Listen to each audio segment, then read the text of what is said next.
Good evening everyone. Am I audible visible to all of you? सबका स्वागत है आपके अपने इस चैनल में जहां पे अब 1 घंटा हम सिर्फ और सिर्फ इकोनॉमिक्स के बारे में बात करेंगे। हेलो ब्रिथुल, Anjali, Shubhasmita, am I audible to all of you? Come on, log in pass, settle down और बहुत सारी चीजें आज करने वाले हैं। हेलो कल्याणी, मेनोबी, एवरीवन। बहुत धीरे धीरे, आज संडे का दिन है तो मैं भी संडे एंजॉय करना चाहिए था मुझे भी। हाँ, इज दैट सो? ऐसा है क्या? All fine, I am fine. Anjali, what about you? Soni, Sarang, all fine, okay. JRF Preeti, good. ये सही है, मतलब इट्स अ मोटिवेशन है। जेआरएफ पहले से लगा दीजिए, या फिर आपको करना है, या आप एस्पायरेंट है, अच्छा लगता है। This is something that I have already discuss, सभी को बोला था ये करिए। और हर दिन सुबह उठ के अपने आप को एड्रेस कीजिए कि हाँ, मेरा जेआरएफ जरूर होगा। चलिए, let me just flip it down. Yes, I think it's fine. Very good evening. Yes, Mahendra, Sujata, Surbhi, qualify हो गया है। Surbhi, very fantastic, very fantastic. Interview qualify हो गया। चलिए, अब आप पीएचडी का आपका सपना पूरा हो गया। चलिए, so let's start with this session today. Are we all ready? थोड़ा सा देखें, हाँ हेलो, थोड़ा सा हर कम होना चाहिए चैट बॉक्स में, कुछ बहुत कम लोग लिख रहे हैं। वैसे very good evening everyone. All due to me, thank you, thank you. No Surbhi, you deserve it, you, आपने बहुत मेहनत किया है, right? Yes, you will get it, you will get it definitely. Hello Manisha, facts Utsav, अरे वाह। हेलो फरजाना, yes, चलिए, so let's start. I think most of the students have joined me, so quickly start with this part. Before that I have some few announcements. जैसा कि मैंने बोला, तो अभी तो हम लोगों ने सबने मैराथन कर लिया है, so most of the things that we have done, so now is the time for 26th June. Block your calendar, 26 June को ऑल इंडिया मॉक टेस्ट है, एग्जाम। जैसे it's not about me, it is about you. आप paper attempt करेंगे, so it's a mega mock challenge and you will get your all India rank. So जल्दी कीजिए, Google Play Store से app download कीजिए। 26 तारीख को ये पेपर है। All of you be ready with this and let's see कि जो मैंने क्वेश्चन बनाए हैं उसमें आप कितना लेवल तक आगे जा सकते हैं, to what extent you can do it, to what extent you can fulfil this mega mock challenge. Let's see that, right? So एक थोड़ा सा एक एक एक एक वॉरफेयर होगा, right? Okay, so 26 June Sunday को ये है growth and development marathon session के answer sheet, right? Answer keys आपके सामने है यहाँ पे। You can see that 251 question है यहाँ तक। सो कई क्वेश्चन में, जैसे ये यहाँ पे कोई क्वेश्चन नहीं था तो इसलिए it is blank, and these questions, there are no questions in this case, right? तो यहाँ पे क्वेश्चंस नहीं है। ये स्लाइड्स मुझसे छूट गई थी तो इसलिए ये एक्स एक्स एक्स दिख रहा है, तो डोंट वरी अबाउट दिस। बाकी के पूरे अराउंड 250 248 के करीब क्वेश्चंस है, 247 के करीब क्वेश्चंस है। So click a picture of it and you have the marathon PDF. Marathon PDF सभी के पास होना चाहिए, सभी ने देखा था। जिन लोगों ने भी नहीं देखा वो देख सकते हैं, मैंने ऑलरेडी लिंक आप सभी के साथ शेयर किया था, राइट? टेलीग्राम चैनल में ऑलरेडी लिंक शेयर है। ये है मैथ स्टैट्स इकोनोमेट्रिक्स का मैराथन का आंसर कीज। तो ये वाला जो पहले आपने देखा, ये है ग्रोथ एंड डेवलपमेंट का, ऊपर आप देख सकते हैं यहाँ पे, राइट? This part. एंड ये वाला जो है, this is basically about mathematics, statistics, econometrics, right? तो जहां जहां पे ये परसेंटेज है, इसका मतलब है ये आंसर क्वेश्चंस ही गलत हैं। ये यूजीसी नेट के क्वेश्चंस होंगे या किसी एक सेट के एग्जामिनेशन के क्वेश्चन होंगे, ये क्वेश्चंस गलत थे, राइट? तो इसलिए मैंने यहाँ पे ये डाल रखा है। और जहां पे सही आंसर है, जो 3/16 एक आंसर था, प्रोबेबिलिटी का क्वेश्चन था, वो मैंने यहाँ पे डाल दिया है। बाकी आई think it's all fine, sorted है ये बाकी सारा कुछ। ये बीएचयू रेड का पीएचडी एंट्रेंस का आज जो मैंने तैयारी की थी आप सभी के साथ, तो ये है क्वेश्चंस एंड उनके आंसर्स इसके साथ है। तो आप सभी के सभी इस लिंक पे जाके आप इसको डाउनलोड कर सकते हैं एंड यू कैन आप इसका पीडीएफ डाउनलोड कर सकते हैं, और इसी के साथ साथ आप इसके आंसर्स भी मैच कर सकते हैं जो मैंने यहाँ पे किया है। रिकॉर्डिंग के टाइम पे भी आप सभी के सभी जो है वो अपना पोल दे सकते हैं। पोल आपके लिए एक्टिव रहेगा रिकॉर्डिंग देखते समय, इवन इफ आपने लाइव मुझे ज्वाइन नहीं किया, लेकिन आप अगर पोल देखना चाहते हैं, पोल करना चाहते हैं, अटेम्प्ट करना चाहते हैं, वो भी कर सकते हैं। तो आई think I have given you the entire story of this. थोड़ा सा मुझे टाइम दीजिए ताकि मैं आपको ये जो लिंक है ये शेयर कर सकूं, आज का link. Just give me a second.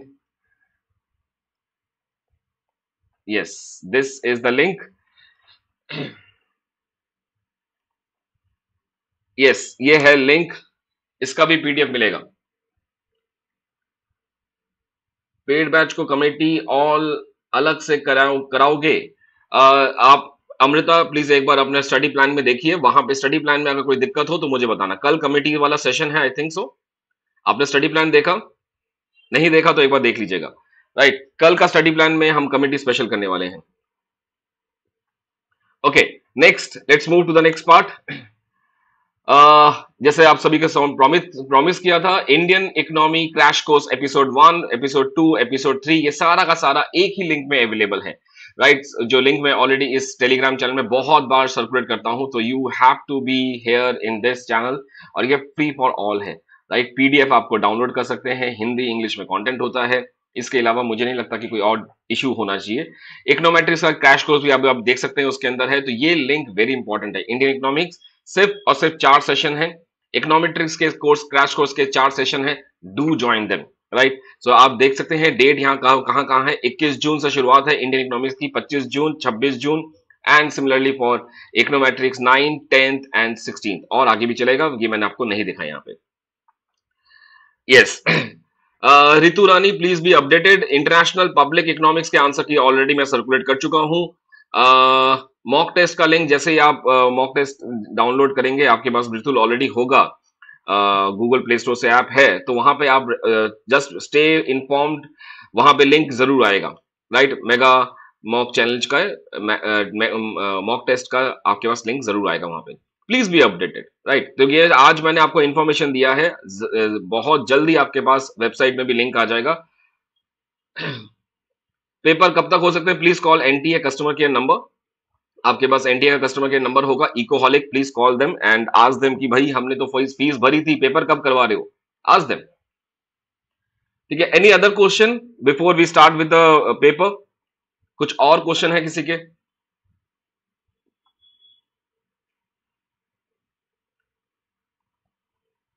Around 15th of July के बाद ही पेपर शुरू होने चाहिए। This is what my idea, I am not endorsing anything. In my personal opinion, I would like to choose my word very consciously. In my humble opinion, I have an idea कि 15 जुलाई के बाद paper शुरू होने वाला होगा। Right, क्योंकि अभी तो already we are towards the end of June. अब यहां से इशू होगा, सेंटर्स बढ़ेंगे, कोरोना का अभी दोबारा से you can see there is a rise, there is a spike.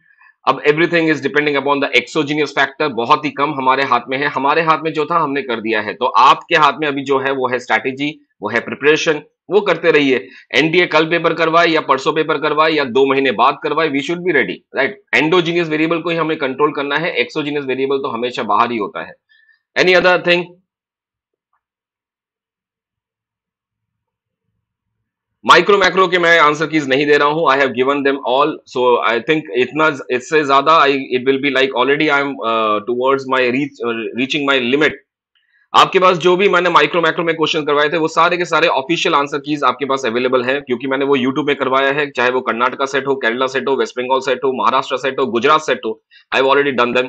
So now it is, I think Ritu, it is your work, your effort. आपको थोड़ा सा आगे चलना पड़ेगा, everything I can not provide. Right, so मैं इससे ज्यादा आगे नहीं जा सकता हूं। आई थिंक इससे आप यहां से आप खुद कर सकते हैं। I think I have given you a more important stuff to start with. Anyway, let's start with this today session. आज का पहला क्वेश्चन ये रहा आपके सामने। A demand curve which is parallel to the horizontal axis showing the quantity has the price elasticity. So ये है price, ये है क्वांटिटी, डिमांड। अब देखते हैं, ये है डिमांड कर्व। सो यहां पे क्या पूछा गया है? The price elasticity is equal to what? ये है आपका this is what, it is the elasticity इस जगह पे या ये पॉइंट पे, it is equal to infinity. So the answer is simple as infinity. ठीक है, इस क्वेश्चन के इस सेशन के एंड में मैं आपको एक चीज बताने वाला हूं, थोड़ा सा सोचिएगा, और कल सुबह 9 बजे के सेशन में मुझे उसका आंसर दीजिएगा। राइट, कि वो क्वेश्चन मैं आपको लास्ट में बताऊंगा, अभी नहीं। इलास्टिसिटी का क्वेश्चन है, तो बात करेंगे उसके ऊपर। अगर मैं भूल जाऊं तो मुझे याद दिला दीजिएगा। Second question, although a monopolist can charge any price he likes but does not charge a higher price than his equilibrium price, सो ये देखिए क्वेश्चन का मतलब क्या है, ये है एआर कर्व जो कि हमारा डिमांड कर्व भी है, जो हमारा प्राइस कर्व भी है, और इसके बाद हमारा यहाँ पे एमआर कर्व है।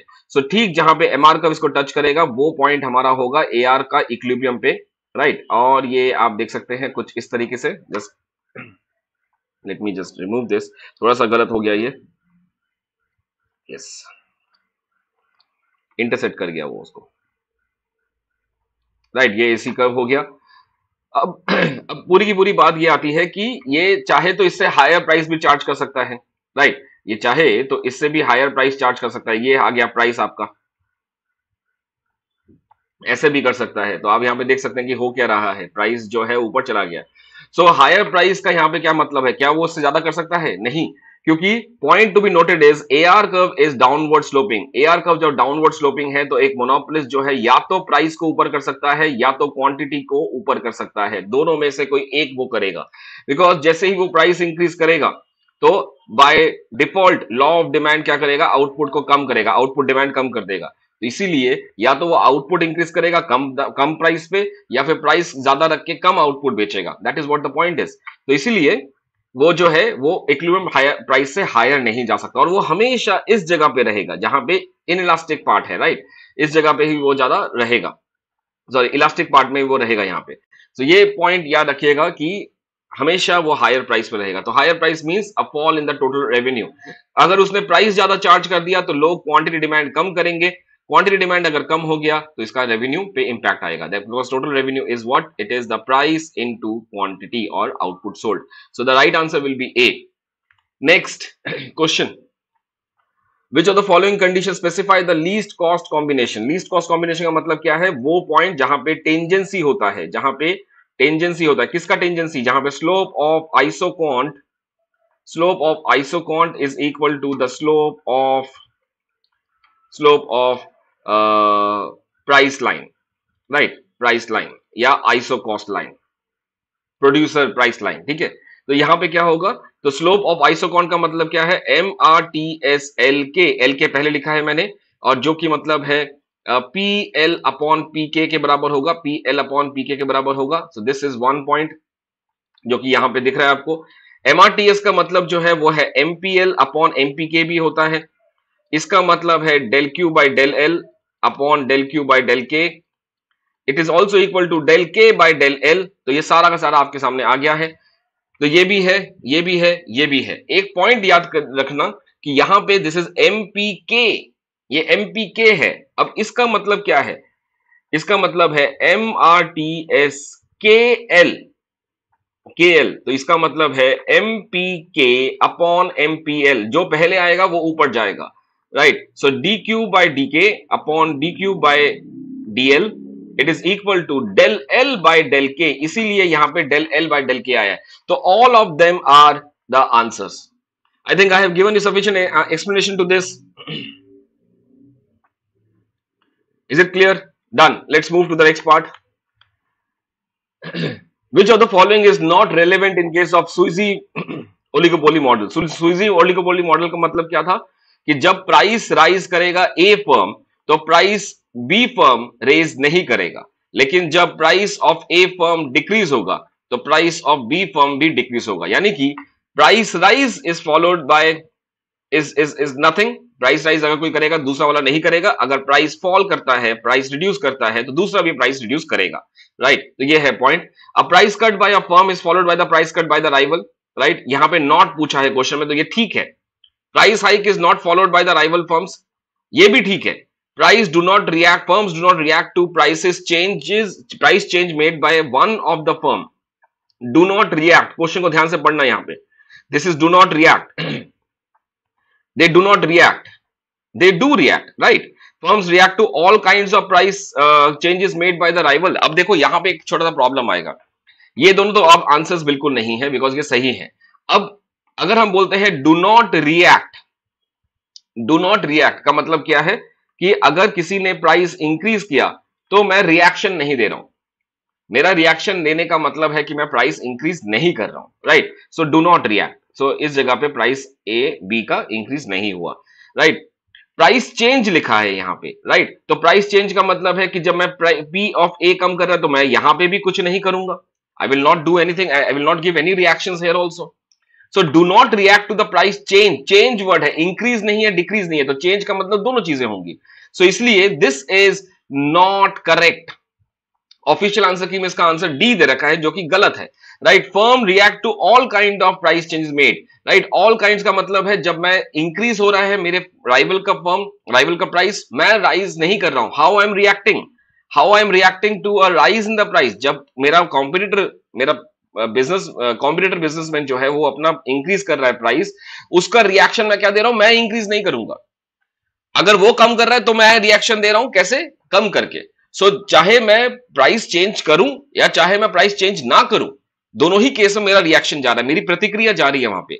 सो ये भी सही है, रिएक्ट्स टू ऑल काइंड. जब प्राइस इंक्रीज हो रहा है तो I am not changing my price, when price is reducing I am also reducing my price. तो ये हो गया, ये सही है.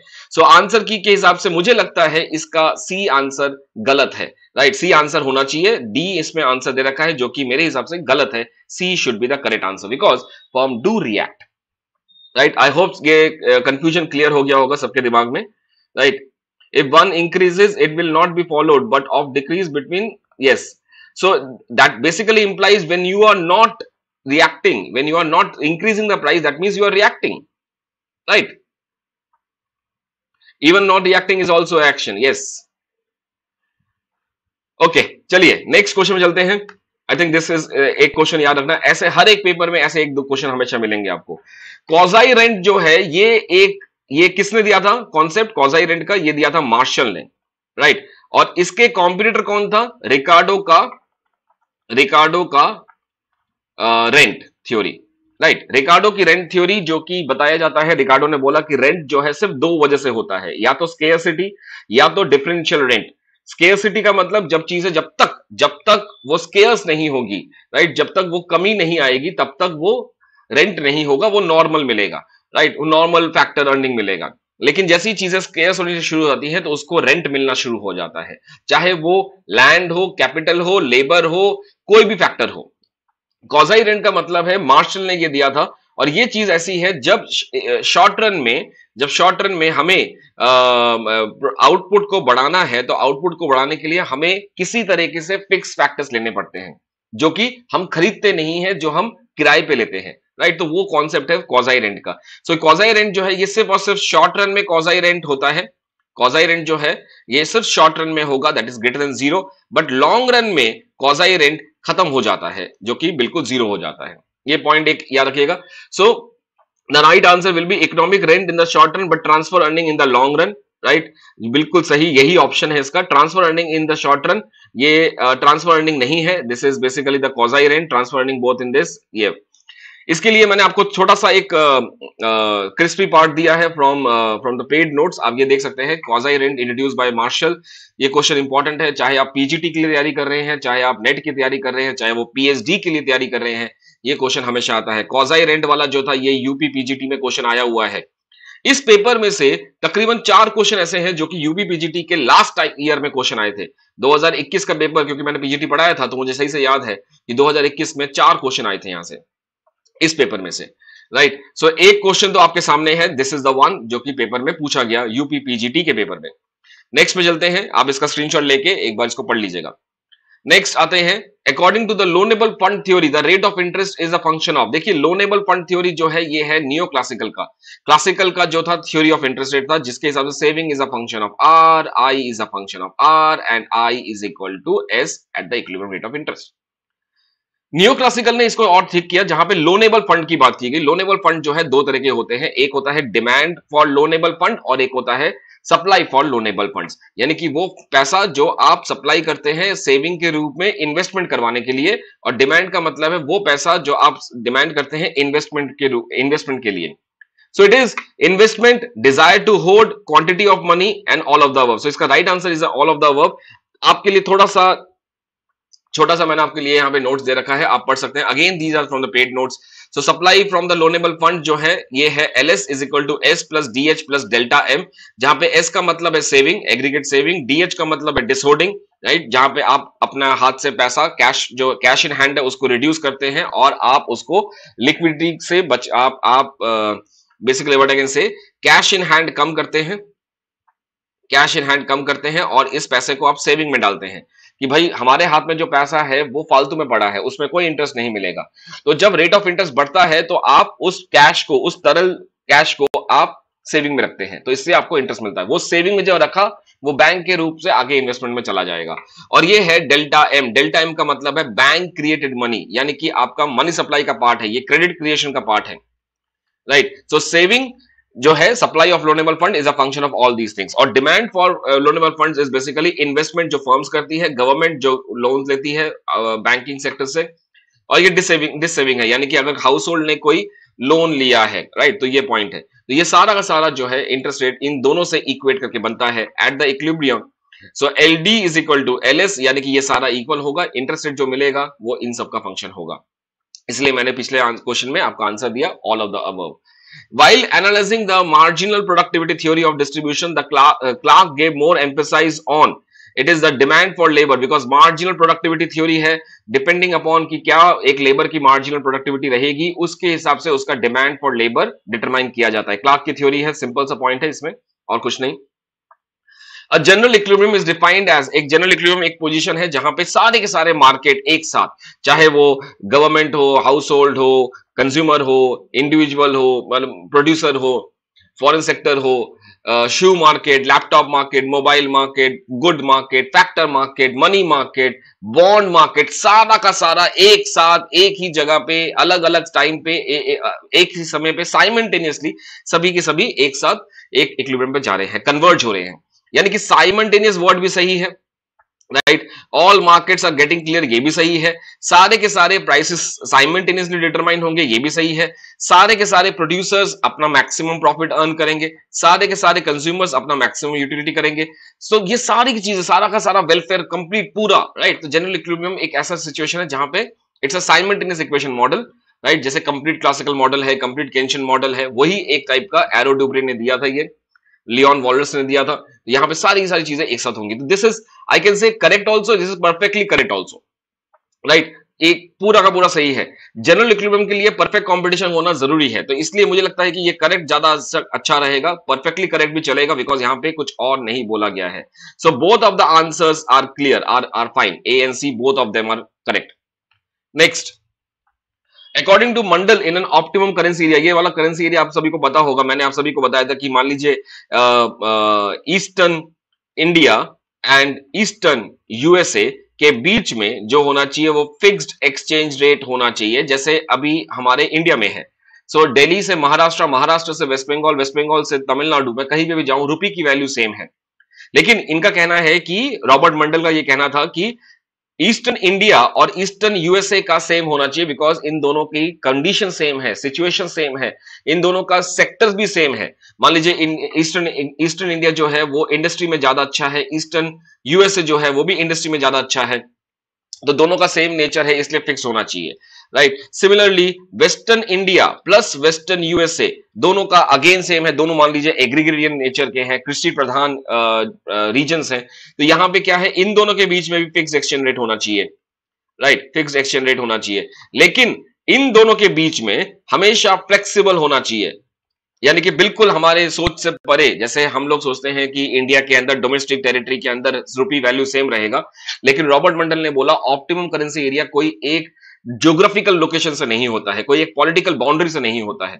और ये कब तक होगा, जब तक मोबिलिटी ऑफ फैक्टर्स रहेगा, राइट, तभी ये संभव हो पाएगा। तो दिस इज द आंसर। आपके लिए छोटा सा नोट्स गेरा, आप यहां पे इसको पॉज करके पढ़ सकते हैं। Robert Mundell focus on the degree of the factor mobility between the countries and then on the economic structure. तो ये उसके मैंने छोटे छोटे एग्जाम्पशंस लिए हैं, आप यहां पे देख सकते हैं। There are only 2 countries, flexible exchange rate between them, eastern part of each country specialize in the manufacturing वगैरह वगैरह, आप यहां से देख के थोड़ा पढ़ सकते हैं इसको। Next, let's move to the next question.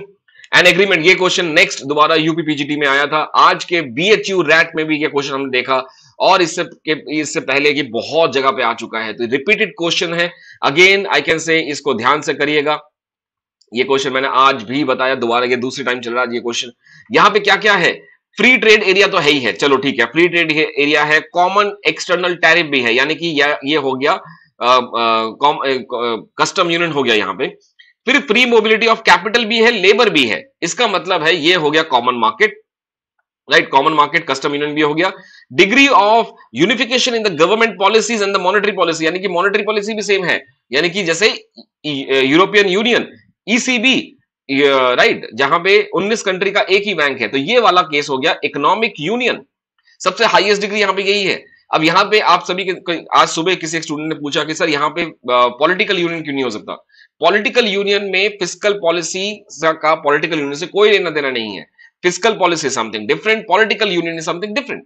Fiscal policy का मतलब है टैक्सेशन, ट्रांसफर पेमेंट, सब्सिडी, ये एक जैसा होना। लेकिन पॉलिटिकल यूनियन का मतलब है जब हमारे देश की गवर्नमेंट और उनकी देश की गवर्नमेंट या बाकी दो देशों की गवर्नमेंट जो है सेम हो जाएंगी, सेम पॉलिटिकल पार्टी हो जाएंगी, तब होगा political union. Move to the next question now. The core principle of multilateral trading system are, right, yes, core principle of multilateral trade. Multilateral का मतलब है दो से ज्यादा कंट्रीज के बीच में एक एग्रीमेंट होना। So non discrimination, right, non discrimination, yes, non discrimination, reciprocity, right, protectionism, domestic safeguards. अब देखिए इसमें मल्टीलेटरल ट्रेडिंग सिस्टम का मतलब क्या है? जैसे हमने अभी देखा कि फ्री ट्रेड एरिया हो गया, या मान लीजिए प्रेफरेंशियल ट्रेड एरिया हो गया, या कॉमन यूनियन हो गया। तो इस जगह पे क्या है कि आप जैसे ही आपने किसी एक के साथ, जैसे इंडिया का बांग्लादेश के साथ बायलेटरल मोनोपोली है, तो इंडिया बांग्लादेश से आने वाले सामान पे टैरिफ नहीं लगा सकती, और बांग्लादेश इंडिया से आने वाले सामान पे टैरिफ नहीं लगा सकता। So that is basically the non discrimination, right. Similarly for China, उसकी तरह से रेसिप्रोसिटी मतलब क्या है इसका? जैसे हमने किया वैसा आप करेंगे, जैसा आप करेंगे वैसा हम करेंगे। तो कहते हैं ना, ईंट का जवाब पत्थर से देना वगैरह वगैरह। सो ये है वैसे ही, जैसा आप हमारे साथ करेंगे हम आपके साथ करेंगे। याद रखना, मल्टीलेटरल ट्रेड नेगोशिएशन जो है वो डब्ल्यूटीओ के एक्सेप्शंस में आता है। सभी के सभी जानते होंगे, जैसे मोस्ट फेवर्ड नेशन का मतलब क्या है कि जैसे मैं अपने दुश्मन को, जैसे मैं अपने दोस्त को, सबसे बेस्ट फ्रेंड को जैसे मैं ट्रीट करता हूं, ठीक उसी तरीके से मैं अपने दुश्मन को भी ट्रीट करूंगा। जो ट्रीटमेंट मैं अपने मोस्ट फेवर्ड नेशंस को देता हूं, सबसे अच्छे दोस्तों को देता हूं, वैसे ही मैं अपने दुश्मन को भी वही ट्रीटमेंट दूंगा। सो जब किसी कंट्री में एमएफएन नहीं फॉलो करना, उनको एक्सेप्शन इनका है कि भाई आप उनके साथ, उन कंट्री के साथ मल्टीलेटरल ट्रेड एग्रीमेंट कर दीजिए, ये कर सकते हैं। सो प्रोटेक्शनिज्म ये ऑप्शन ही नहीं है मल्टीलेटरल में, क्योंकि आपने जब एक मल्टीलेटरल ट्रेड एग्रीमेंट कर लिया है तो आप अपने डोमेस्टिक इंडस्ट्रीज के लिए प्रोटेक्शन नहीं कर सकते हैं। That's what the point is. बाकी all of them are clear, right. Next, many developing countries contend that the labor standards constitute a barrier to the free trade। ये क्वेश्चन बहुत interesting है, बहुत डेप्थ है इस क्वेश्चन में।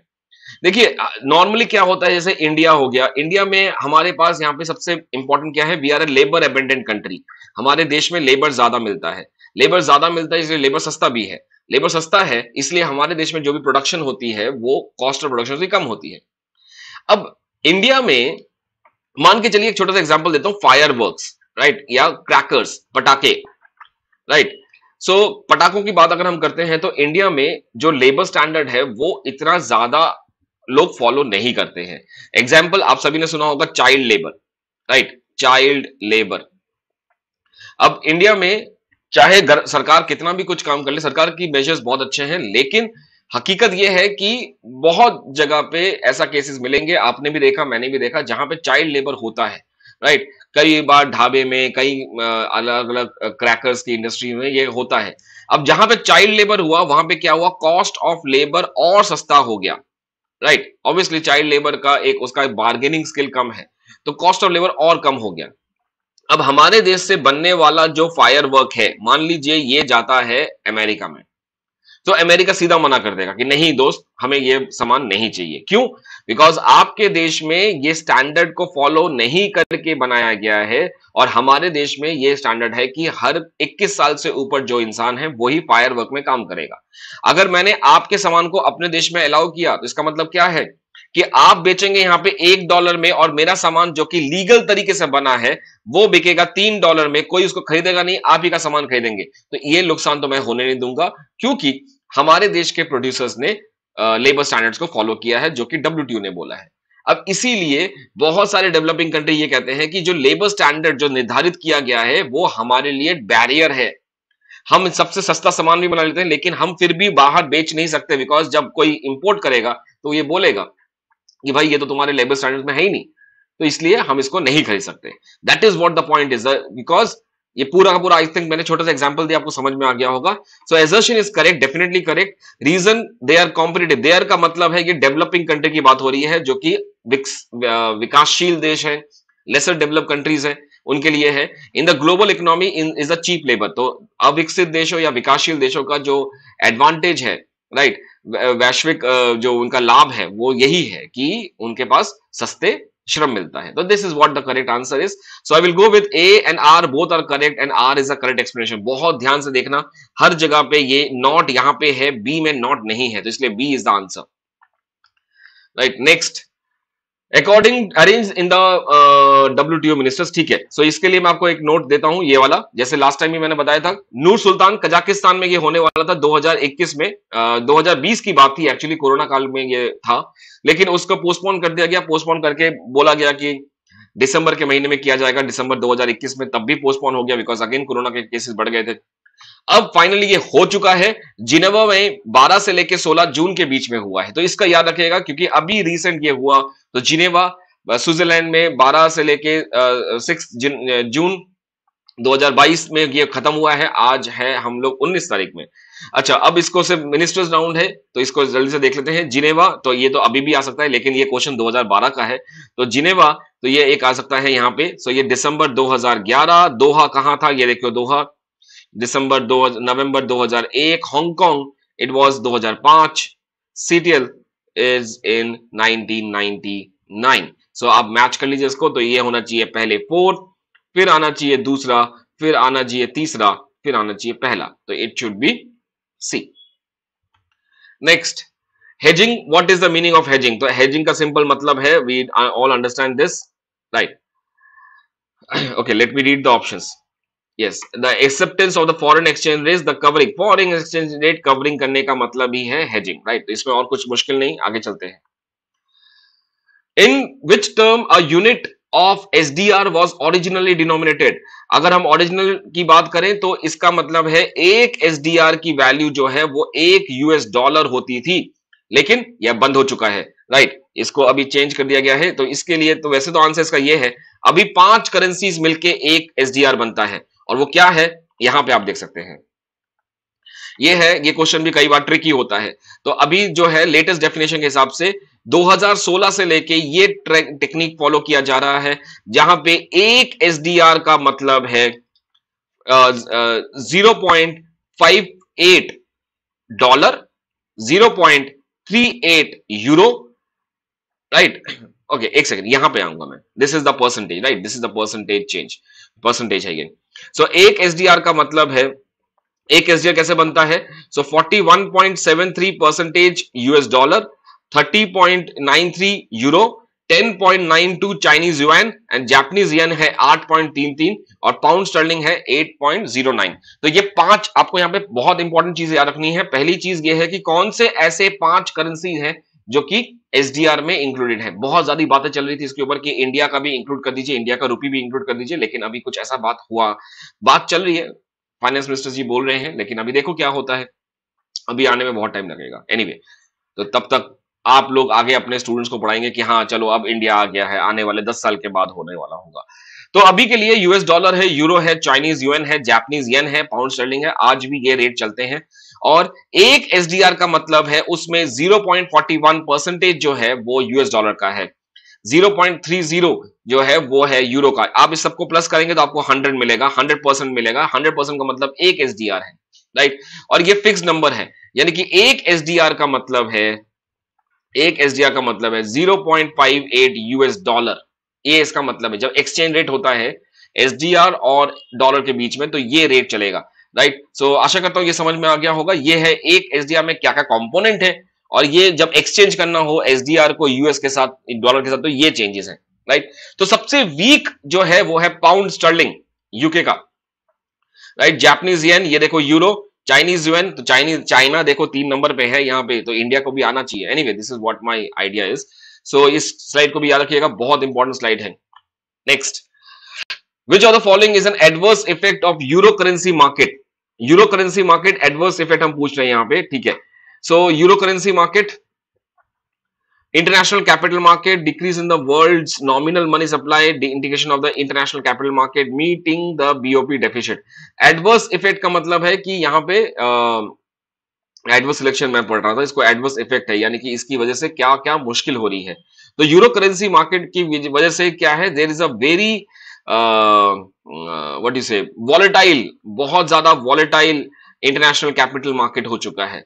तुरंत से भी पहले पैसा बाहर निकल जाता है, तुरंत से भी पहले तुरंत पैसा कंट्री में आ जाता है। Decrease in the world's nominal money supply, ये इसका एडवर्स इफेक्ट नहीं है, ये it is not actually related with that. Indication of the, ये अच्छी बात है। मीटिंग बीओपी डेफिशिएंट, बिल्कुल ये अच्छी बात है। ये वाला थोड़ा सा है कि इंटरनेशनल कैपिटल मार्केट इसी के ऊपर होगा, राइट। यूरो करेंसी का जो वॉलेटिलिटी है वो इंटरनेशनल कैपिटल मार्केट के ऊपर ही उसको हैम्पर करेगा, that is what the point is. So ये इसका एडवर्स इफेक्ट है। Next, employment guarantee scheme was first time introduced in Maharashtra 1972-73, right? इसके लिए ये मनरेगा की बात नहीं हो रही है यहाँ पे। आप यहाँ पे देख सकते हैं, ये जे स्टोर का लिंक मैंने दिया है। Employment guarantee scheme in Maharashtra, this is 1972-73 by S Bagchi, right. इन्होंने ये लिखा था, आप चाहे तो इसको ये पढ़ सकते हैं, द एम्प्लॉयमेंट गारंटी स्कीम। ये Mahatma Gandhi national rural employment guarantee scheme से भी बहुत पहले है, राइट। सो जितना पढ़ने के लिए चाहिए उतना मैंने आपको यहाँ पे एब्स्ट्रैक्ट दे रखा है। ज्यादा इंफॉर्मेशन के लिए you can refer to this link, that is JSTOR stable. ID number है इसका 4373575। so this is the source that I am mentioning here, right. तो यहां पे आप जाके देख सकते हैं, ईपीडब्ल्यू का ये आर्टिकल था, जे स्टोर में अवेलेबल है। आप चाहे तो इसको अपने यूनिवर्सिटी क्रेडेंशियल से यूज कर सकते हैं, एक्सेस कर सकते हैं, पूरा डाउनलोड भी कर सकते हैं। Okay, according to the Weber's theory, according to the Weber's theory, industrial location का it influence the important factors influencing the location are, right. कौन कौन से इसमें इंपॉर्टेंट फैक्टर्स हैं वेबर्स की थ्योरी के हिसाब से? This is basically, let's see the answers here. Transportation cost, yes definitely. Land cost is not important. Labor cost, innovation cost is not required. तो वेबर के हिसाब से transportation cost and labour cost जो है वो इंडस्ट्री का location decide करते हैं कि कॉन्सेंट्रेशन होगा, इकोनॉमीज मिलेगा, डिसइकोनॉमीज मिलेगा, वगैरह वगैरह। सो ट्रांसपोर्टेशन कॉस्ट एंड ये इसीलिए देखना, बहुत बड़ी बड़ी कंपनीज जो है वो एक साथ के, एक ही नेचर की कंपनीज या जो एक ही गुड में डील करती हैं, वो सारी की सारी कंपनीज एक साथ होती हैं। That is what the Weber's theory of location. Next, okay, India's public sector helped in development of the sound industrial base, right? Again मैं जैसे बोलता था, अभी बोल भी रहा हूं इस चीज को, कि कुछ क्वेश्चन ऐसे होंगे जो आपके टेम्परमेंट चेक करने के लिए होंगे हमेशा। ये वो क्वेश्चन है। India's public sector helped in the development of the sound industrial base. Public sector is under the state control. The role of state in formulating appropriate policy and the providing the financial and the other sector has helped the public sector. जो recording में देख रहे हैं वो please को pause करके थोड़ा सा अपना आंसर सोच के then you play it, right. इस क्वेश्चन को ध्यान से देखने में बहुत अच्छा समझ में आता है कि अगर आपने ये बोला कि नहीं इंडिया के पब्लिक सेक्टर में करप्शन था, इनएफिशिएंसी था, वो अच्छा काम नहीं कर पाए, बहुत ज्यादा रेड टेपिज्म था, ब्यूरोक्रेसी था, बाबूगिरी था, वगैरह वगैरह, ऐसे चीजें हमने बहुत पढ़ी हैं। लेकिन हकीकत क्या है कि आज हम जो भी हैं वो उसी सेक्टर्स की वजह से हैं, राइट। तो ठीक है, एक क्रिटिसाइज करना अच्छी बात है, लेकिन आज जो हम हैं इस चीज को पहचानिए कि हम लोग आज इसी वजह से हैं क्योंकि हमारे पब्लिक सेक्टर एंटरप्राइजेस ने अच्छा काम किया था। सो यस डेफिनेटली यस, अगर उस टाइम पे स्टील प्लांट्स नहीं लगते, रेलवे नहीं बनता, तो आज हमारे पास ये सब कुछ भी नहीं होता। तो ठीक है, fine, to certain extent with the pinch of salt I can say कि हाँ चलो ठीक है, ये इतना अच्छा नहीं था लेकिन किया। Definitely yes, this is correct and this is also correct because public sector जो है वो स्टेट के अंडर में आता है। तो क्योंकि ये सब काम जो है लॉन्ग जेस्टेशन पीरियड है, एक बार पैसा लगाया तो तकरीबन 20 साल 25 साल के बाद पैसा रिटर्न आता है। तो प्राइवेट सेक्टर इतना नहीं कर सकती। आज के डेट में देखिए आप, private sector is also there in the oil petroleum में है, राइट। गैस सिलेंडर में भी आपको मिलेगा प्राइवेट प्लेयर्स, पेट्रोल पंप में भी प्राइवेट प्लेयर्स हैं, इलेक्ट्रिसिटी में भी प्राइवेट प्लेयर्स हैं, फ्लाइट्स में भी प्राइवेट प्लेयर्स हैं। तो ये सब इसीलिए हो पाया है बिकॉज पब्लिक सेक्टर एंटरप्राइजेस ने कहीं ना कहीं वो काम किया था, राइट। नेक्स्ट क्वेश्चन, so इसका आंसर जो है that is both of them are correct. I will go with this B option, right. Next match labour force, तो लेबर फोर्स इज क्या होता है, work force, all educated force, what it is employed plus unemployed. जिनको थोड़ा सा problem है वो ये नोट देख लीजिएगा, ये मेरे इंस्टेंट इकोनॉमिक्स में 15 मिनट में जो इकोनॉमिक्स था उस वाले कॉन्सेप्ट में मैंने ये बता रखा था। तो लेबर फोर्स जो है it is basically employed plus unemployed, दोनों चीजें होंगी। सो यहां पे आप देख सकते हैं, राइट। और इसका तरीका क्या था, 3 तरीके होते हैं जिससे हम लोग इसको व्हाट इज एम्प्लॉयमेंट मेजर करते हैं, राइट। यूजुअल अप्रोच हमारे 3 होते हैं इसके अंदर। Yes, moving to the next part. There are 4 phases of business cycle. ये भी क्वेश्चन यूपीपीजीटी में आया है, ये क्वेश्चन भी बहुत जगह पे रिपीट हुआ है, कितने पीएचडी अनगिनत क्वेश्चंस में आया है। और ये बहुत ज्यादा, आप प्लीज गूगल मत कीजिएगा इसका क्वेश्चन का आंसर प्लीज। एक रीजन है, मैं आपको बता देता हूं, पहले आपको दिखा देता हूं। सही आंसर है, ये हमेशा शुरुआत होता है यहां से, ये हमेशा शुरुआत होता है नीचे से, that is the case of recovery. So हमेशा ये रिकवरी से शुरू होता है, राइट। तो ये गया नीचे, ये देखिए यहां से गया prosperity, peak, recession, depression, trough, 6 phases है। ये शुम्बिटर ने दिया था 6 फेजेस का डायग्राम। और इससे पहले ये किसके ऊपर काम किया था उन्होंने जुगलर थ्योरी पे काम किया था और बोला था कि 6 फेजेस हैं इसमें। सो 1 2 3 4 5 6, तो ये 6 टोटल मिला के अगर फेज देखें तो 6 है, जिसमें से पॉइंट है पीक एंड ट्रो, और बाकी 4 चीजें हैं जो कि फेज में आते हैं। ये इनकरेक्ट डायग्राम है, प्लीज इसको अगर आप गूगल में सर्च करते हैं तो ये चीजों पे मत जाइएगा, ये सब इनकरेक्ट डायग्राम है। ये तो बिल्कुल ही मतलब बेहुदा मजाक है ये, बिकॉज अगर ऐसे ही रह जाता है तो आउटपुट ग्रो कहां हो रहा है, ये तो स्टेबल है, ये तो स्टेबल इक्विलिब्रिया है, ये बिल्कुल ही गलत है। और ये वाले में पहले एक्सपेंशन डाल के रखा है जो कि अगेन गलत है। ये स्टार्टिंग होती है रिकवरी से, प्रॉस्पेरिटी से, ये these are incorrect graphs. I hope that all of you understand this point. Is it clear? समझ में आ गया ये चीज? बिल्कुल, आप जिस चीज में फंसेंगे मुझे पता है कि कहां फंसने वाले हैं, इसलिए मैंने आपको वो चीज दे देता हूं कि भैया इसमें मत फंसो, don't get into all these traps, right. और हर किसी चीज का समाधान गूगल नहीं है, कॉमन सेंस याद है सभी को। स्टैटिस्टिक्स में 3 लाइज होते हैं, देयर आर 3 लाइज, 3 झूठ बोलते हैं हम स्टैटिस्टिक्स में। उसमें से एक झूठ ये है कि there is nothing, statistics is not a common is a substitute to the common sense. सब कुछ है गूगल में, जो भी चीज लिखता है हर कोई लिखता है अपने हिसाब से। अब वो सही है या गलत है उसकी गारंटी कोई नहीं लेता। आपका अपना जेआरएफ अटक जाएगा, नोबडी। आप ऐसे सिचुएशंस को, ऐसे केसेस को आप चैलेंज करने के लिए आप सोर्स के हिसाब से यूज भी नहीं कर सकते हो। So go for the authentic sources, books पढ़िए, बुक्स में लिखा है वो बुक्स में अथॉरिटी होगा, वो सही होगा, राइट। सो उसके बाद भी अगर कभी कुछ कंफ्यूजन है तो मैं हूं। Anyway, so effective revenue deficient ये वो है जहां पे revenue deficient minus transfers made to the state for the capital, right. अब ये वाला जो कैपिटल ट्रांसफर्स है ये एक्चुअली में, हालांकि ये रेवेन्यू डेफिशिएंट में नहीं आना चाहिए, बिकॉज जो सेंटर जो स्टेट को पैसा दे रही है, ग्रांट्स दे रही है, स्टेट इससे क्या कर रहा है, मनरेगा में डाल रहा है, या बिल्डिंग बना रहा है, या इंफ्रास्ट्रक्चर बना रहा है, या कोई रास्ता बनाया, these are capital nature, right. So इसीलिए यूपीए सरकार ने 2011-12 में ये काम किया था और उन्होंने बताया कि 2011-12 से we will be having effective revenue deficient. Because जब तक इफेक्टिव रेवेन्यू डेफिशिएंट नहीं हो रहा था तो क्या हो रहा था कि सेंटर का रेवेन्यू डेफिशिएंट बढ़ रहा था। हालांकि बात अलग थी कि रेवेन्यू डेफिशिएंट में से ही पैसा जा रहा था, तो इन्होंने एक नया पैरामीटर बना लिया। पहले था fiscal deficient, revenue deficient, primary deficient. अब सेंटर का रेवेन्यू डेफिशिएंट बढ़ रहा था बिकॉज एफआरबीएम एक्ट ने बोल रखा है कि भाई आरडी इतना नहीं होना चाहिए। अब जिसकी वजह से यूपीए सरकार ने एक काम किया जहां पे उन्होंने ईआरडी बना दिया, राइट, यानी कि इफेक्टिव रेवेन्यू डेफिसिट, जहां से कैपिटल ट्रांसफर माइनस कर देते हैं। ये पैसा वो है जो कि एक्चुअली रेवेन्यू एक्सपेंडिचर नहीं है, क्योंकि इससे कैपिटल बनता है। तो that is what the point is. ये 2011-12 से लगना शुरू हुआ, आज भी आता है ये, right. Which tax is likely to contribute the maximum, ये क्वेश्चन आप छोड़ दीजिए बिकॉज ये 2011-12 का है। आपको जो फोकस करना है वो ये है, ये आपको जो मैंने दिया है इस स्लाइड में, जिस मिनट ये स्लाइड में, this is the important part. ये है 2021-22 का बजट का पार्ट, राइट। सो ये पॉइंट याद रखना सबसे ज्यादा, अगर आप देखें, क्योंकि ये क्वेश्चन आता है असेंडिंग ऑर्डर में समझाने के लिए, या फिर कौन सा सोर्स है वगैरह वगैरह, वो बताइए। तो सबसे इंपॉर्टेंट सोर्स जो है आज की डेट में वो है GST, right.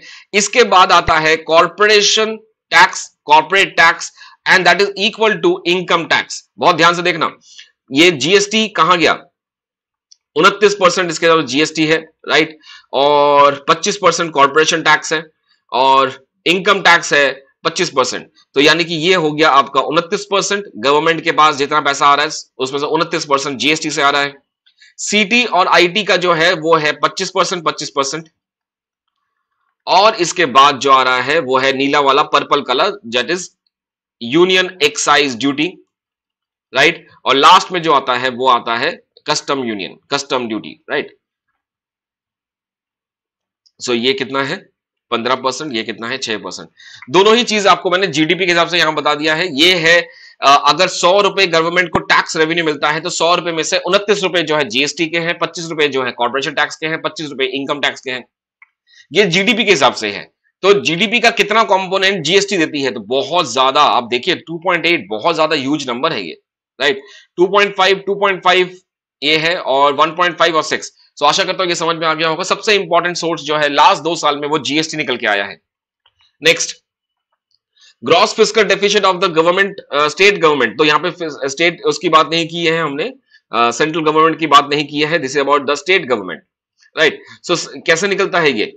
It is market boring से वो पैसा निकाल सकते हैं, डेफिनेटली ये स्टेट गवर्नमेंट कर सकती है। प्रिंटिंग करेंसी नहीं कर सकती, सेंट्रल गवर्नमेंट कर सकती है। Loans from the central government it can take it, right, it can take.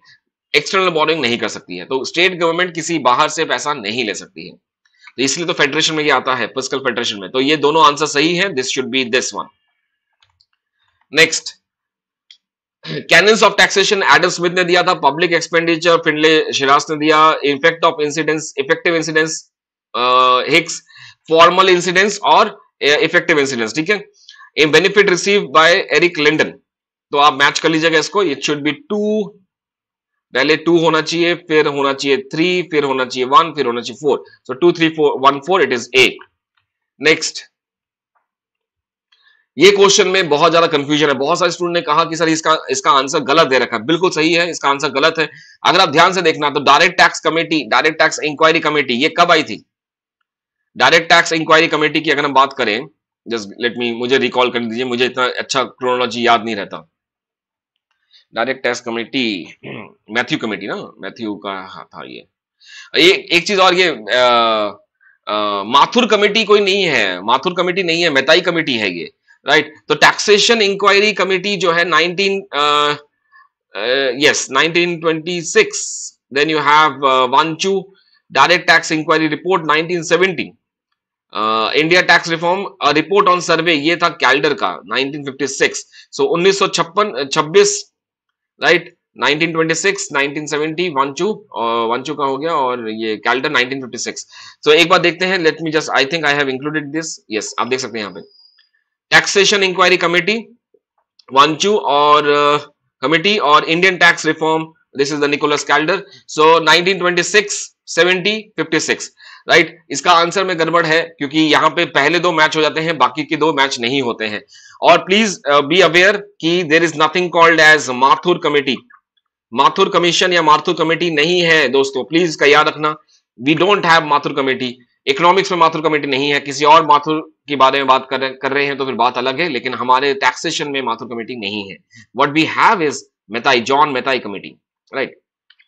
और अगर इन कमीशन को लेके कोई भी प्रॉब्लम है तो गवर्नमेंट की एक साइट है जो कि है indiaculture.gov.in, वहां पे जाके आप इन रिपोर्ट्स को, पूरी की पूरी रिपोर्ट, स्कैन रिपोर्ट्स है, गवर्नमेंट ऑफ इंडिया का आर्काइव है, वहां जाके पढ़ सकते हैं, राइट। Next question, the most important characteristic of the federation, any doubt here?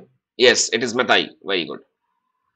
Next, आशा करता हूं ये सभी ने ये सभी के पास ये होगा, राइट। कमेटी रिपोर्ट, कमेटी का जो मैंने 4 स्लाइड्स का आपको पूरा का पूरा कमेटी स्पेशल दिया है, सभी के पास है। ऐसा कोई है जिसके पास नहीं है? ऐसा कोई है जिसके पास नहीं है? सेंट्रल गवर्नमेंट लोन नहीं देती है। देखो, it is not about the state government can borrow और not. State government can borrow loan from the central government, but central government उसको प्लान में नहीं डालती है। That is what the point is. All of you have it, सभी के पास है committee report, सारा कुछ सारा। टेंशन मत लीजिए, इसके लिए मैं आपसे किसी से पैसा नहीं चार्ज करने वाला, it is available free of cost. अगर जिसके पास नहीं है तो आप मैराथन सीरीज में जाइए, वहां से आप डाउनलोड कर सकते हैं। Okay, move to the next question now. अगर आप चाहें, अगर किसी को इसमें और प्रॉब्लम है लोन के लिए, तो आप फिस्कल फेडरेशन ऑफ इंडिया पढ़ सकते हैं। आर्टिकल 279 टू 69 से लेके 293 तक का जितना भी आर्टिकल है कॉन्स्टिट्यूशन ऑफ इंडिया का, वो सारा का सारा सेंट्रल फिस्कल रिलेशनशिप पे है।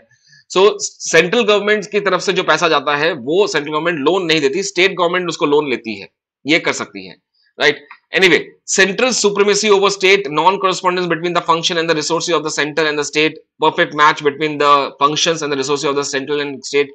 Most important, देखो सबसे important यहाँ पे, yes, I think so center supremacy ना, this is center supremacy. Non center supremacy नहीं है, this is not the point. Non correspondence, yes, federation का, जैसे इंडिया में फेडरेशन कैसे है, बीच में है सेंटर, फिर है स्टेट, फिर है local government, municipality and panchayat, right. अब होता क्या है कि यहां से किस तरीके से पैसा जाएगा वो फिस्कल कमीशन, फाइनेंस कमीशन बताती है। तो ये पॉइंट था जो सारंग मुझसे पूछ रहे हैं, तो मैंने ये पॉइंट बताया कि ग्रांट जाता है, प्लान्ड एक्सपेंडिचर जाता है, ये सब जाता है, यहाँ पे लोन नहीं जाता। लेकिन अगर स्टेट गवर्नमेंट चाहे तो सेंट्रल गवर्नमेंट से लोन ले सकती, that was the point. Anyway, so federation में क्या है, ये 3 टियर है, this is 3 tier, right, tier 1, tier 2, tier 3। अब सेंटर के पास बहुत ज्यादा बेस है, सेंटर का जो टैक्सेशन बेस है बहुत ज्यादा इलास्टिक है, राइट, क्योंकि बहुत सारे बेसिस हैं, बहुत सारे अपॉर्चुनिटीज हैं। स्टेट के पास अपॉर्चुनिटीज लिमिटेड है, इसीलिए हमारे इंडियन फेडरेशन के हिसाब से जो स्टेट है उसकी डिपेंडेंसी सेंटर में हमेशा रहती है, इसीलिए कॉन्स्टिट्यूशन में फाइनेंस कमीशन को बनाया जाता है, राइट, 279 टू 80, और लोकल के पास भी जाता है। So this is basically the non correspondence between the function and the resources of state and centre. तो स्टेट के पास जो फंक्शंस है, जो पैसा वो व्यय करेगा, एक्सपेंडिचर करेगा, और जहां से वो पैसा रिकवर करेगा, यानी कि टैक्स लेके आएगा, वो मैच नहीं करता है विद द एक्सपेंडिचर। तो सेंटर का जो स्टेट है, स्टेट का जो टैक्स है वो कम है और स्टेट के एक्सपेंडिचर से, राइट, और सेंटर का टैक्स जो है वो ज्यादा है स्टेट्स के पॉइंट ऑफ व्यू से, इसलिए ज्यादा से ज्यादा उसको पैसा दिया जाता है। ये जो 41% डिविजिबल रूल है ना, डिविजिबल पूल है, ये 41%, ये वही चीज है कि सेंटर और स्टेट का क्या पूल है। तो यानी कि अगर कोई 100 रुपए का टैक्स मिलता है, सेंटर कलेक्ट करती है, तो 41% उसको स्टेट को बांट दिया जाता है, that is what the point. Next, in the equation C is equal to C0 plus C1 YD, where C is a planned expenditure, YD is a disposable, C0 is a, ठीक है, ठीक है, ठीक है। तो what is the endogenous variable? अच्छा, यहां पे देखिए endogenous variable का पूछा है, right. So C is equal to C0 plus small c या C1 YD। अब यहां पे एक कंफ्यूजन हमेशा स्टूडेंट के दिमाग में रहेगा कि सर ये इंडिपेंडेंट और डिपेंडेंट सीरीज कौन सा है। यहाँ पे इंडिपेंडेंट और डिपेंडेंट के लिए मत सोचो, right, that will be wrong अगर आप ऐसे सोचेंगे। सो यहाँ पे इफ यू सी दिस, सबसे पहली बात, ये वाला जो है ये है आपका डिपेंडेंट वेरिएबल, राइट, ये है आपका इंडिपेंडेंट वेरिएबल। अब प्रॉब्लम क्या आता है, बहुत सारे स्टूडेंट जो है वो इंडिपेंडेंट वेरिएबल को ही एंडोजीनियस मान लेते हैं, नहीं, या एक्सोजीनियस मान लेते हैं, सॉरी, एक्सोजीनियस मान लेते हैं, ये गलत है, डेफिनेशन अलग है। एक्सोजीनियस का मतलब है जिसपे कोई भी कंट्रोल नहीं है, जैसे बारिश, रेनफॉल, ये हमारे हाथ में नहीं है। अगर मैंने यहां पे रेनफॉल डाला कि चलो ठीक है यहां पे रेनफॉल डालते हैं, beta rainfall, so C is equal to C0 plus C1 YD plus beta rainfall. ऐसा हो सकता है ना कि रेनफॉल जब हो रहा है, बारिश हो रही है, हम ज्यादा कंजम्पशन कर रहे हैं, हो सकता है, राइट। ऐसा ही होता है कि चलो ठीक है रेनफॉल हो रही, बारिश हो रही है, पकौड़े बन जाए, वगैरह वगैरह बन जाए, तो कंजम्पशन ज्यादा हो रही है, चाय का खर्चा ज्यादा आएगा, गैस का खर्चा ज्यादा आएगा, तो ये हो सकता है ना। लेकिन क्या आपके हाथ में रेनफॉल है? नहीं, ये सिर्फ इंद्रदेव के हाथ में है, तो ये तो हो नहीं सकता। दिस इज एक्सोजीनियस, जो कि सिस्टम के बाहर से है। और ये जो पॉइंट है, this is the endogenous variable, क्योंकि सिस्टम के अंदर है। ये सिस्टम का मतलब क्या है, aggregate demand is equal to C plus I plus G plus X plus N minus N, right, ये पॉइंट है। अब यहां पे एक्सपोर्ट हम कितना करेंगे डिपेंड करेगा बाहर के लोगों की इनकम पे, जो हमारे लिए अगेन एक्सोजीनियस हो गया, राइट। तो बहुत सारी चीजें ऐसी हैं, इंपोर्ट हमारे लिए एंडोजीनियस है। कभी सोच के देखो कि हम इंपोर्ट लेते हैं M is equal to M bar plus MY, ऐसे लेते हैं, हमने एक्सपोर्ट क्यों नहीं लिया ऐसे करके? हम हमेशा एक्सपोर्ट का X बार क्यों बोलते हैं? क्योंकि एक्सपोर्ट का जो प्रोपेंसिटी टू एक्सपोर्ट है वो डिपेंड करता है फॉरेन इनकम पे, विदेशों के लोगों की इनकम क्या है उसके हिसाब से हमारी एक्सपोर्ट होगा, इसलिए एक्सपोर्ट यहाँ पे पूरा पूरा एक्सोजीनियस है। Anyway, the question is endogenous, so this is within the system, this should be the answer. यहां पे इंडिपेंडेंट वेरिएबल क्या होगा, yd. एंडोजीनियस वेरिएबल क्या है, c1 yd, पूरा का पूरा, ये पूरा का पूरा कंपोनेंट है यहां पे. Which of the following statement is false? In a dynamic multiplier, there is a lagged relationship between the consumption and disposable income. The dynamic multiplier process can be represented as a decreasing geometric series of change in income in the following period. Okay. A major portion of the multiplier effect is realized in the fewer periods. Which of them is false? Okay, ठीक है, तो ये this is correct. The dynamic multiplier process can be presented as geometric mean, ठीक है, because वो सारा का सारा add करके geometric mean ही नीचे आता है. C 1 minus C, फिर 1 minus C square, 1 minus C ऐसा करके आएगा, तो लास्ट में की geometric mean ही है, ठीक है. So the major portion of the realized in the fewer periods when the consumption is marginal proportion is smaller. Major portion अगर एमपीसी छोटा है, एक second, so major portion of the multiply effect is realised in a pure period when the MPC smaller. So अगर smaller है तो यहाँ पे मान लीजिए 0.5 है, तो ये हो गया 1/0.5, जिसका मतलब है 2, राइट. और अगर 1 माइनस 0.3 है तो ये हो जाएगा, या 2 मान लेते हैं, इसको 8 करते हैं, ठीक है. So 1/0.2 that is basically 5. तो ये smaller major portion of the multiplier effect is realised when marginal propensity to consume is smaller. Multiplier का major portion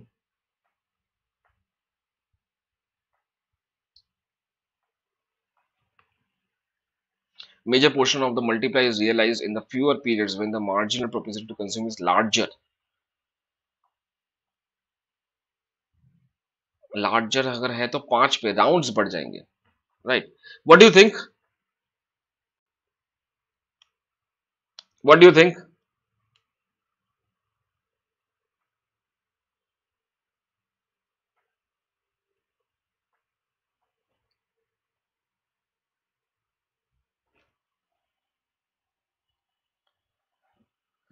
For me to think of this, I think C is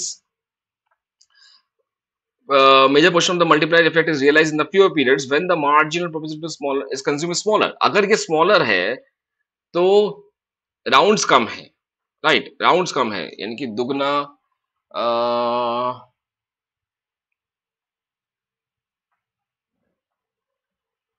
Major portion of the multiplier is effective in realizing the. मैंने I have done this question. Now I have some other points to be discussed because यहाँ पे dynamic multiplier की बात कर रहे हैं. So the major portion of the realized is in the fewer periods when the marginal propensity to consume is larger. Larger अगर है तो rounds हमारे पास कम होंगे, multiplier effect कम होगा, लेकिन fewer periods में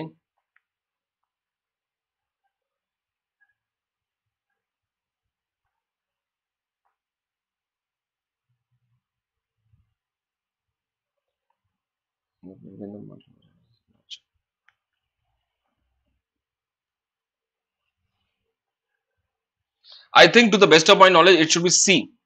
ये C गलत है, false है ना यहाँ पे, तो this C is wrong, right? Because if it is smaller, ये गलत होगा यहाँ पे. C is incorrect because अगर smaller है MPC तो fewer periods में नहीं होगा, larger periods में होगा ये, right? It is incorrect. It is not fewer. It is larger periods. देखो period का मतलब यहाँ पे ये मत समझना कि rounds का क्या है, ये multiplier effect है, ये 5 का है, 2 का है, तो 5 effect. So जब ये कम है, right? अगर MPC is larger, so it means that the margin is larger. The major portion is realized in the fewer effect because हर एक round में ये कैसे होगा, देखो इसको समझ लो थोड़ा. अगर मान लीजिए 100 रुपए का इन्वेस्टमेंट किया, सो डेल्टा वाई 100 से बड़ा मान लीजिए, और इसके बाद इसका एमपीसी होगा, तो एक एमपीसी हमने बनाया 50% का, ठीक है. तो यानी कि 50 रुपए, और 50 रुपए से 50 रुपए कंजम्पशन, ठीक है. अगर यहाँ पे एमपीसी मान लीजिए होता है 50 की जगह 75, तो यहाँ पे 25 जाएगा सेविंग और 75 जाएगा ये. सो जितना ज्यादा एमपीसी की वैल्यू होगी उतने कम पीरियड्स में वो सही हो जाएगा, उतने कम पीरियड में वो ज्यादा इंपैक्ट लेके आएगा. So I think C is incorrect. I think to the best of my knowledge I will say C. I have given my explanation. I think I am around 90% sure. बाकी आप इस पे थोड़ा सर्च कीजिएगा. मेरे हिसाब से it is C, right. Yes. As per me it is सी। अगर आपको इसमें कोई भी कंफ्यूजन है तो व्हाट यू कैन डू, आप मल्टीप्लायर का जो राउंड्स है उसमें 2 राउंड लेके चलिए, एक में एमपीसी ले लीजिए 0.5 और दूसरे में लेके चलिए 0.75। देखना कितने टाइम पीरियड में वो चेंजेस आते हैं, मैक्सिमम पोर्शन किस राउंड में आता है। तो जितना मुझे लग रहा है इट इज 75 वाला, 0.75 वाला, larger the value it is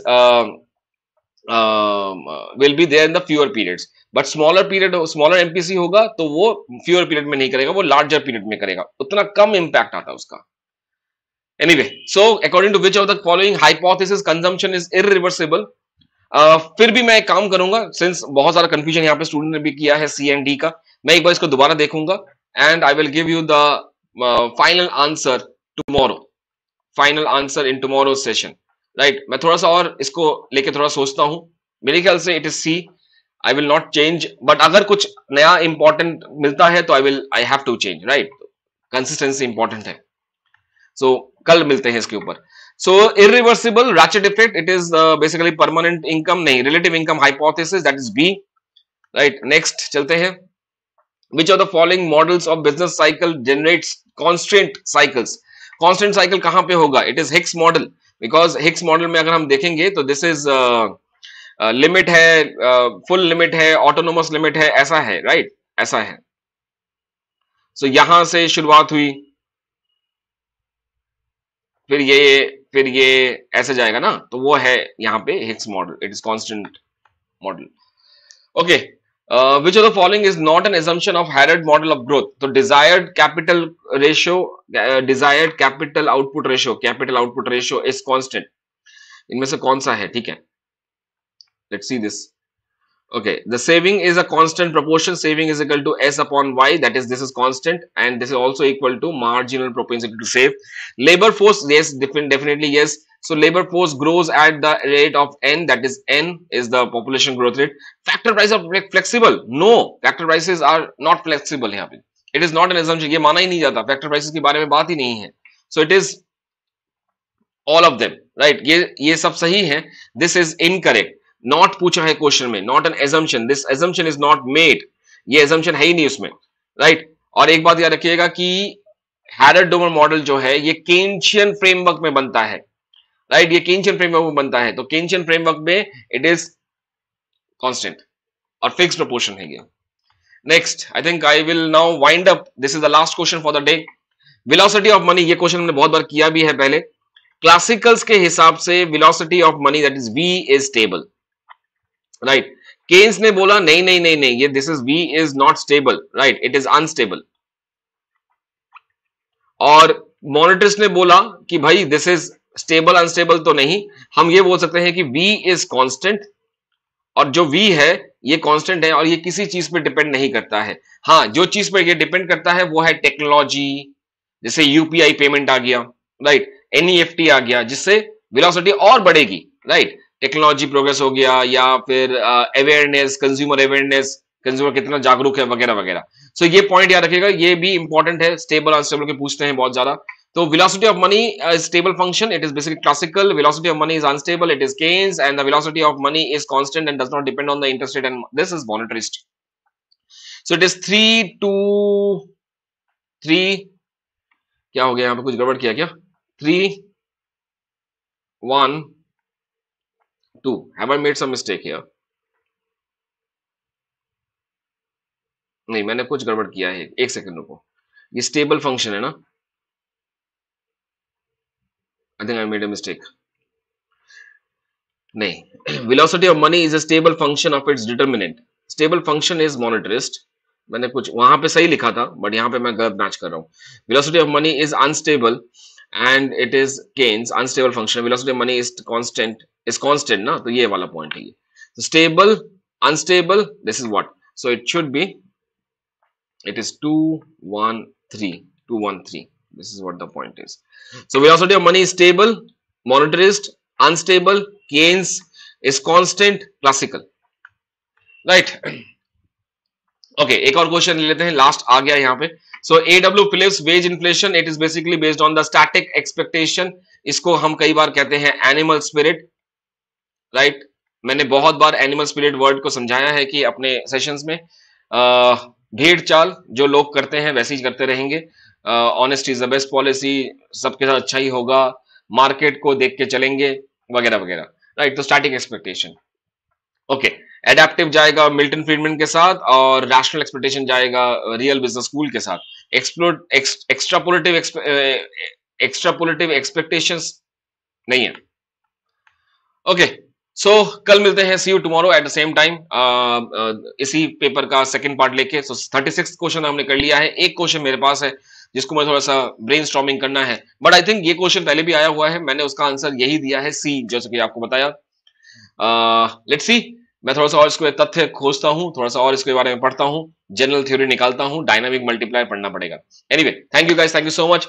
कोई भी कमेंट है आपका जरूर मुझे बताइएगा, और मैराथन सेशन के साथ जुड़े रहिए, बिकॉज बहुत सारी चीजें वहां पे आने वाली हैं अभी, इंडियन इकोनॉमिक्स वगैरह वगैरह। तो ये चैनल, ये लिंक जो मैं आपके साथ शेयर कर रहा हूं, इसको खोना मत, ऐड कर लीजिए इसको अपने बायजूस एग्जाम प्रेप के साथ।